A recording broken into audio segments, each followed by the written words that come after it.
Hey there folks, John here with ThruMyLens, and today I'm coming to you with another knife-related video. Today we're going to be looking at this.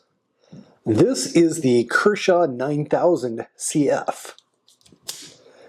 My first OTF knife. This was a bit of a spur-of-the-moment decision for me. I haven't been buying a lot of knives. I've kind of settled on the fact that the Hinderer XM18 Skinny is the best EDC knife for me, being an office guy. But I've always kind of had somewhat of an interest in OTF knives. I mean, let's face it, they're kind of cool, you know, as a switchblade.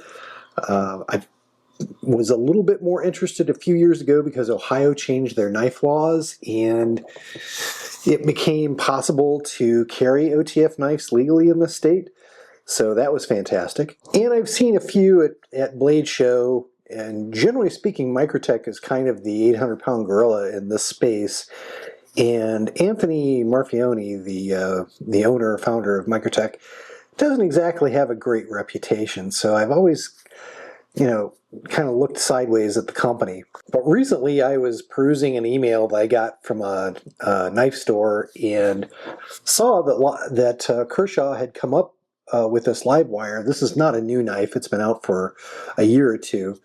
And this carbon fiber version, the CF version, was on sale. The price was really good. Even if you don't get it on sale, the price is really good. So I decided to jump in. I bid. So let's go ahead and go top down with the review, and let's talk some more about the Kershaw 9000CF Livewire. Okay, so again, this knife is carbon fiber on the front, aluminum on the back side here.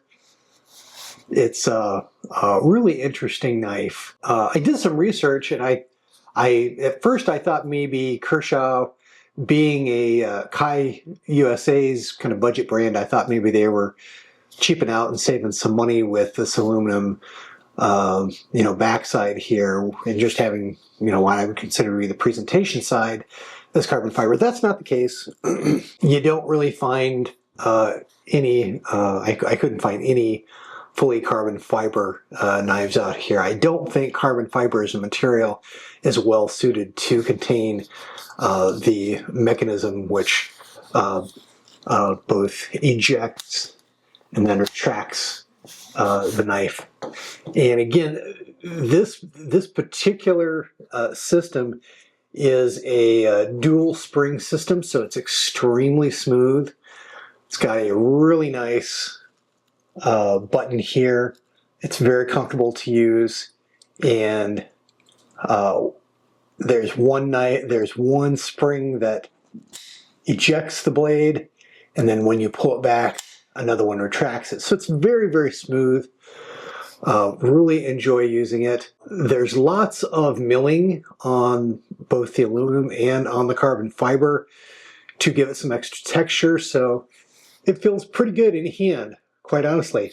It's very thin and very light. I'll put some specs up on the screen, and now would probably be a good time to let you know that this video is a supplement to my written photo review that can be found on ThruMyLens, and you can find a link to that in the description box of the video. It'll have a lot more spec-heavy details. I'm just going to kind of give you more thoughts and impressions in this video.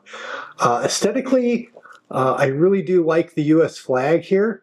That's on the Kai USA logo. That's pretty cool.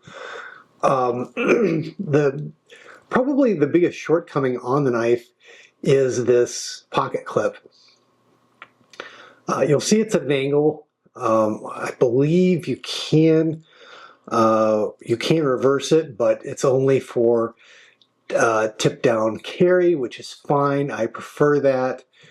But if you won't tip up, you're kind of out of luck with this pocket clip. But the biggest problem for me is the retention is way too heavy on this thing. I don't know if I'm trying really hard, and you can barely move that thing. You put this over your pocket, it's certainly not going anywhere. You know, you could run the Boston Marathon, and that knife's not going to be leaving your pocket anytime soon for sure. But on the flip side, if you were pressed into using this defensively, you're not going to be able to swiftly pull the knife clip to your pocket and bring it into action. So I'm not real fond of that. Not a huge deal for me, because in most cases this knife for me is going to be carried inside the pocket. Most of my shorts and pants that I wear have little knife pockets sewn into them. I look for that, and that's where I generally carry. Sometimes I clip to the pocket, but not very often. So this is not one that I would probably clip to my pocket very often. I was kind of hoping there would be some third-party options for a different pocket clip, but so far I have not found anything on that. Taking a look at the blade, really nice looking blade. It's got that typical, what I'll call ZT satin finish. It's kind of like a faux satin finish. It's done with a machine, but it's supposed to look like a hand satin finish on a blade. It's kind of a love-hate. I bought this particular version because it was on sale, and I saved, maybe $50. If I had my druthers, I probably would have gone with, a finish that would be less prone to showing scratches, because this actually would be a pretty good EDC blade. The blade steel is MagnaCut. At this point, I don't have to tell anybody about the virtues of MagnaCut. MagnaCut is probably the number one blade steel that's out there right now.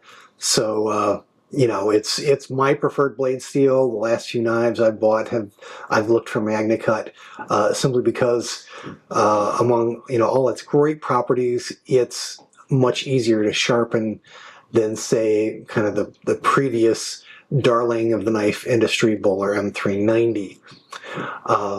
It is kind of a drop point. This isn't a dagger, so this isn't, again, what would be considered a purely defensive out the front knife. You could use this for EDC cutting tasks. Some people might like it, some people not. Not super thick blade stock in my opinion. It's reasonably thick, but you typically don't find real thick blades in out the front knives. So from a sharpness standpoint, the knife is okay sharpness. Kai ZT, I've never really gotten a blade out of the box from them that was like hair splitting sharp, but certainly you can put your own edge on there just fine, again, because it's MagnaCut. So I really like this knife because it's in MagnaCut steel. I probably just would have gotten another finish, even though, again, it probably wouldn't have been the best EDC. This blade would look really good with some kind of a black coating on the blade, like DLC or something along those lines. But really nice. Again, the mechanism is fantastic. Very easy to use. Coming at you.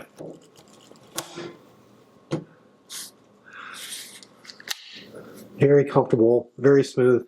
My first experience really owning an OTF, again, I've tried them before in knife shops and at Blade Show, and another thing that's kind of kept me away from OTFs is and it's been a few years, admittedly, but again, some of the Microtechs that I tried were really what I'd consider a long throw, not particularly comfortable to use. But this is really nice. I understand that's changed a little bit. So, who is this knife for? I think this is for anybody who is into OTF knives. If you've got, some more expensive OTF knives and you're looking for something to beat around a little bit that's at a little cheaper price point, I think most of the versions of these can be bought between $200 and $300, which is starting to encroach, I think, into the lower end of Microtech pricing. But again, you get such premium features on this. It's pretty difficult. I know Microtech uses a lot of different blade steels, but you can't just go out and easily buy a Microtech knife with Bowler M390. So I do appreciate that this one is in Bowler M390. Super light easy to carry, doesn't take up much room in your pocket. You know, the Livewire has been a real darling, strong seller for Kershaw. Besides the pocket clip, there's really just, you know, not much to take away from this knife. I'm actually a little surprised that Kai USA didn't decide to release this knife under the ZT brand, because with the blade steel and the carbon fiber scale here, you know, at least creating a premium version of this under the ZT banner, I think would be a hot seller for that knife brand. Now, let's face it, ZT hasn't had a really hot knife in many years. But you throw some maybe like anodized hardware on this, maybe a more premium pocket clip, and you know, Kai USA could probably charge $100 more for this knife under the ZT label. So I was a little surprised at that, but it feels more like what I would expect from ZT than from Kershaw, quite honestly. Again, super impressive knife.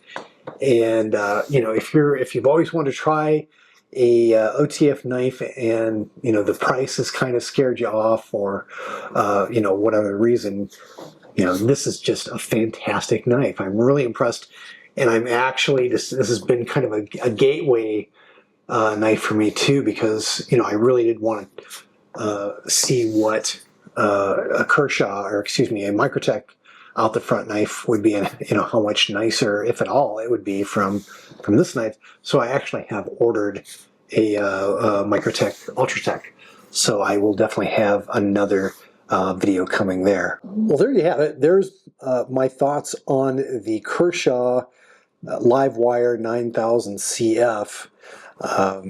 It's a really fantastic knife. Again, I would invite you to take a look at the written photo review that can be found on ThruMyLens, and do stay tuned, because probably in the not too distant future I will be doing a video on the Microtech Ultratech. Hope you've enjoyed this video. Take care. God bless. We'll see you in the next one. I hope you've enjoyed this production from the ThruMyLens YouTube channel. If you did, please click on the like button and do share the video on social media. If you'd like to see more content like it, please do subscribe to the channel, follow me on Instagram and Facebook, and do check out ThruMyLens at www.thrumylens.org.